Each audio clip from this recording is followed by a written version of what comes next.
दोस्तों, मैं फराज मलिक। नए संसद भवन का आज उद्घाटन हो चुका है। उद्घाटन के मौके पर कई सारे धर्मगुरु वहां पर मौजूद रहे। जब उद्घाटन हुआ तो नई संसद भवन में कुरान की तिलावत भी की गई। कुरान की सूरह रहमान, उसकी कुछ आयतें तिलावत की गई। इसके बारे में मैंने अपनी लास्ट वीडियो में बताया था और मेरे लिए ये बहुत बड़ी बात है, क्योंकि सूरह रहमान वो सूरत है जिसमें सिर्फ और सिर्फ अल्लाह की पाकीज़गी और अल्लाह की तारीफ़ें बयान की गई हैं।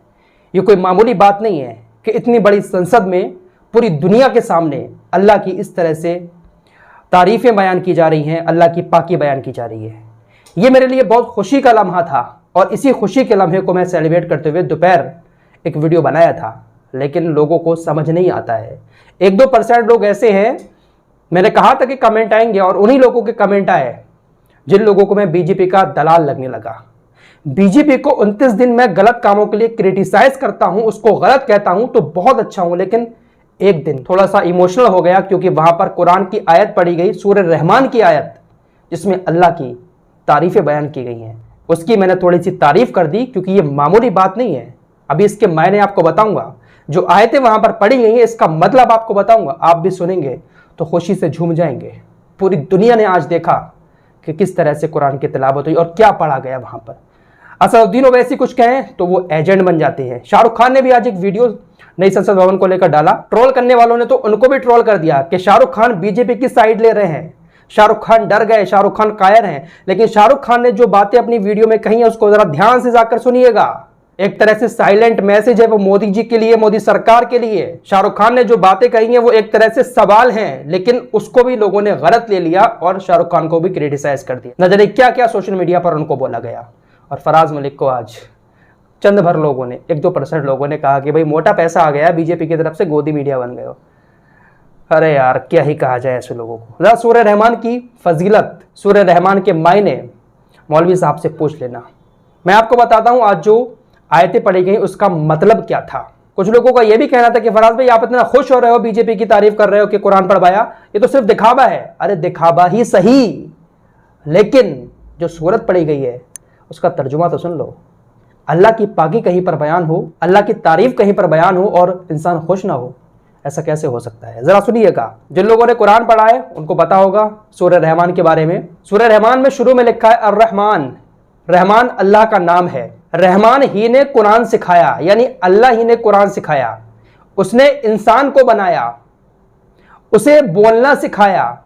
सूरज और चांद एक हिसाब से चल रहे हैं और बेलें व पेड़ सजदा कर रहे हैं। आसमान को उसी ने ऊंचा किया और तराजू कायम की ताकि तुम तोलने में ज्यादती ना करो और न्याय से तोलो। जरा इसका मतलब समझिएगा, कितनी बड़ी बातें हैं। ये सारी बातें उस सूरह रहमान की आयतों में लिखी हुई हैं। उसका मतलब आपको समझा रहा हूं उर्दू में, और यही सारी बातें आज संसद भवन में पढ़ी गई हैं। आसमान को उसी ने ऊंचा किया और तराजू को कायम किया ताकि तुम तोलने में ज्यादती ना करो और न्याय से तोलो, तोल ना घटाओ। उसने खलकत के लिए पूरी दुनिया को बिछा दिया। उसमें मेबे, यानी जो ड्राई फ्रूट्स होते हैं उसका जिक्र यहां पर है। उसमें मेबे गिलाफों वाली खजूरें हैं, भूसेदार अनार व फल खुशबूदार हैं। फिर तुम अपने रब की किस किस नेमत को झूठा बताओगे? अल्लाह की पाकीज़गी, अल्लाह की तारीफें यहां पर बयान की गई हैं तमाम लोगों के सामने।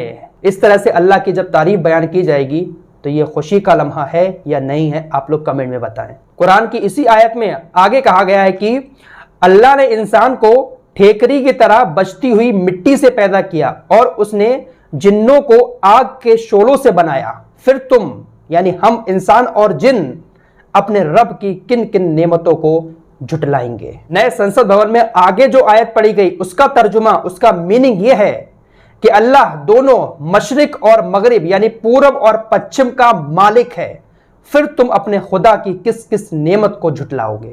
फबिअय्यि आलाइ रब्बिकुमा तुकज़्ज़िबान। आप लोग सुनते होंगे ना, पढ़ते भी होंगे। ये उसी सूरत का जिक्र है और यही सूरत आज पढ़ी गई है। आगे इसी सूरत में अल्लाह की तारीफ में लिखा है, उसने 2 समंदर मिला दिए जो आपस में मिलते हैं, उन दोनों में पर्दा है कि वो हद से बाहर नहीं हो सकते।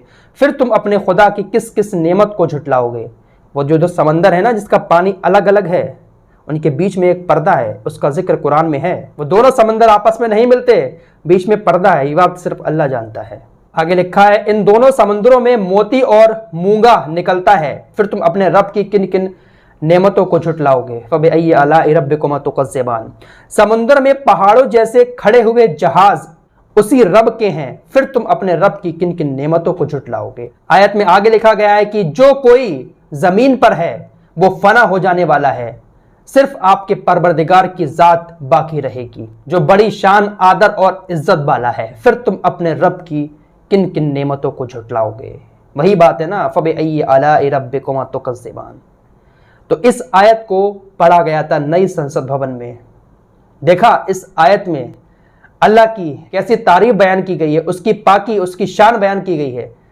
तो जब ये आयत संसद भवन में पढ़ी जाएगी तो क्या हम दूसरी राजनीतिक पार्टियों को देखेंगे जिसके कहने पर इस आयत को वहां पर पढ़ा गया, भले ही उसके पीछे कुछ और भी मकसद हो, लेकिन हमने सिर्फ इसी बात की तारीफ की कि मोदी जी ने आज संसद भवन में जिस तरह से उद्घाटन किया है, देश की जनता ने इसको सराहा है। सोशल मीडिया पर जो दूसरी पार्टियों के लोग भी हैं वो भी तारीफ कर रहे हैं। राजनीतिक पार्टियों ने जो बहिष्कार करा था वो उल्टा पड़ गया, तो लोगों ने वही कमेंट कर दिए आकर कि मोटा पैसा आ गया फराज मलिक को, बीजेपी के लोगों ने भेज दिया है, इसलिए इस तरह की बातें कर रहा है।